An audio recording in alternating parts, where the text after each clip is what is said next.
everyone, Peter Hewitt, la-artistino. Today I've got another colouring book to review.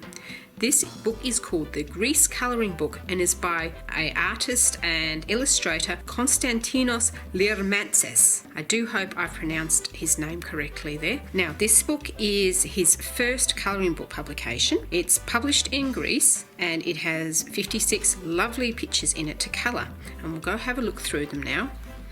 Now the paper quality, to start off with, is quite nice. It's a medium thickness and it's fairly smooth, but I found it does take pencils quite well. Now this is a Greek publication. I've looked online to see where you can publish it from, and there are a few sites, and I will be putting the URL down the bottom for a site that you can purchase this one from. See, everything is written in Greek. Now the first thing you'll notice about these pages is that the picture doesn't extend all the way into the spine. In fact, he's left a distance of about a centimetre and a half or half an inch there, which gives you a nice margin so you're not struggling to colour in the spine. And in this margin he has included, in both Greek and English, the name of whatever the picture represents. And this I find very, very handy, because if you want to research the picture beforehand, the scene beforehand, so you can get the correct colour, you've got a name there or a couple of words that you can put into your search engine or look through in your books to find appropriate pictures to show you what colours you should be looking for when you're colouring it in, if you want to remain accurate.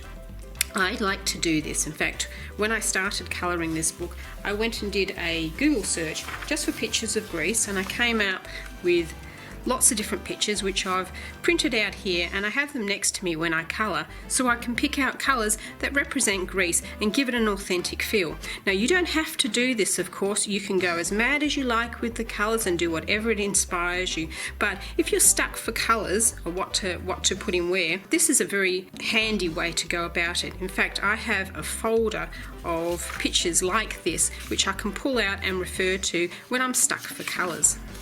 So these are all photos from Greece, and I found that extremely handy. Now we'll continue on with the pictures.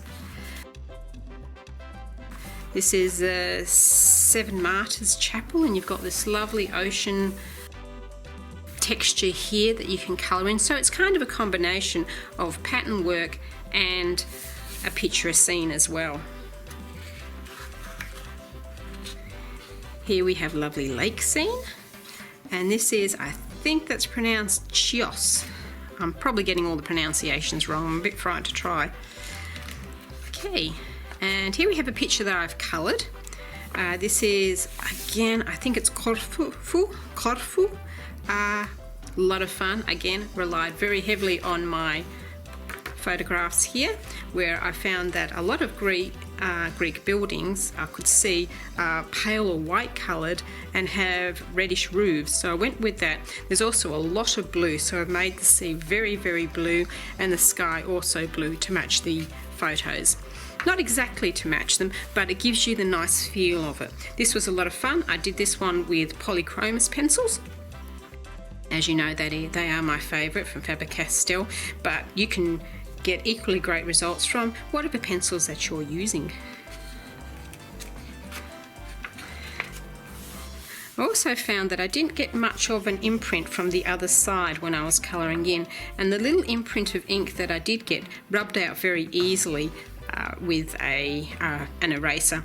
A better way to go about it, of course, is to put a sheet of paper behind the piece of paper that you're working on to stop the ink from one page transferring to the next page. I find most books will do this, so it's something you have to do. But if it does happen, an eraser will take the excess ink away. Now this paper, you could use some very light watercolour on it, or ink tints. Again, you'd be this isn't watercolour paper, so you'd have to be a little bit careful with the amount of water that you use so that you didn't get it bleeding through. This would take water-based markers, but I wouldn't again recommend this for alcohol markers because that will bleed through and wreck the page on the other side.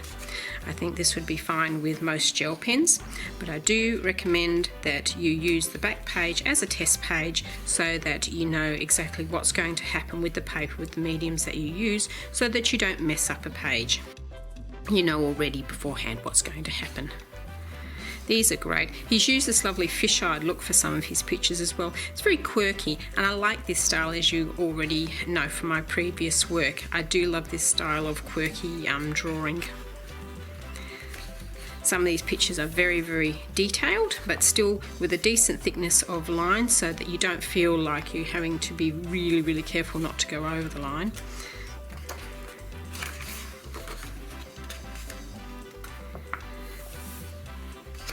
Let's see, this is Delphi, Gnosis, oh dear, I better not pronounce them. I'm going to butcher the names, I know I am. You certainly feel like you're going for a holiday in Greece colouring in this book. It's so iconic of the landscape there. Now, I've never been to Greece, but I almost feel like I have colouring in this book. There's some very distinct landmarks as well that people familiar with the country probably have no problem recognising. If you recognise anything that you see here from real life, let me know in the comments below, because I'd be very interested. This is lovely. This is probably going to be the next one I'm going to do.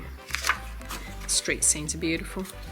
I also like that waterfall back there. That was gorgeous too. And I love this one as well.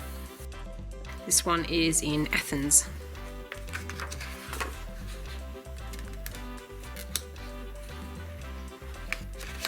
Said some of these are full pages, some of these are just encircled or framed, so they'd be quicker to do than these other ones.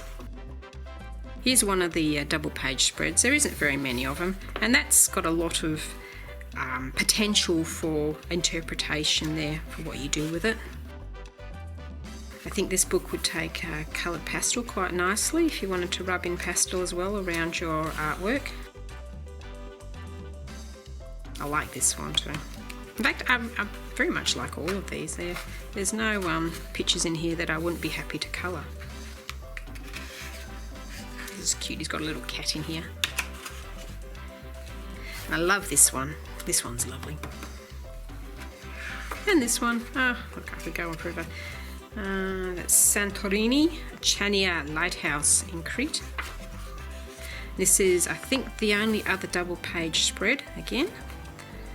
This is so cute, with the little seals playing in the water underneath the waterline, and then you've got the buildings on the horizon.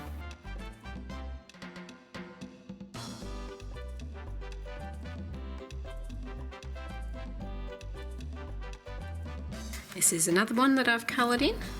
This is a traditional cafe.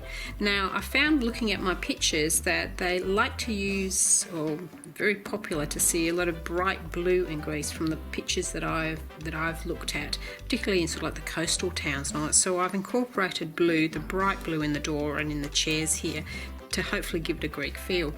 The back black was just a bit of an experiment to lay my grapevines on, but I think it works. I think that's turned out all right.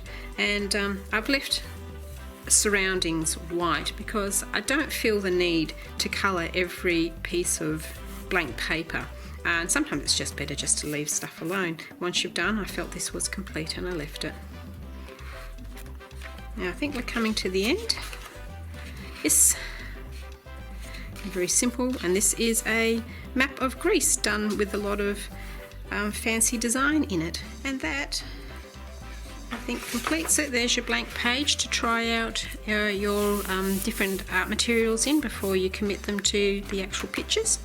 I hope that you have enjoyed this little tour of Greece with me.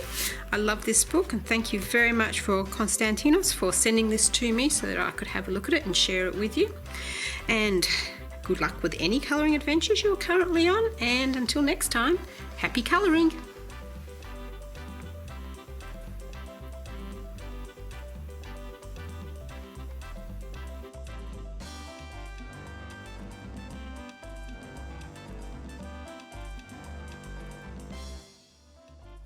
I hope you're enjoying any colouring adventures that you are currently on, and until next time, happy colouring!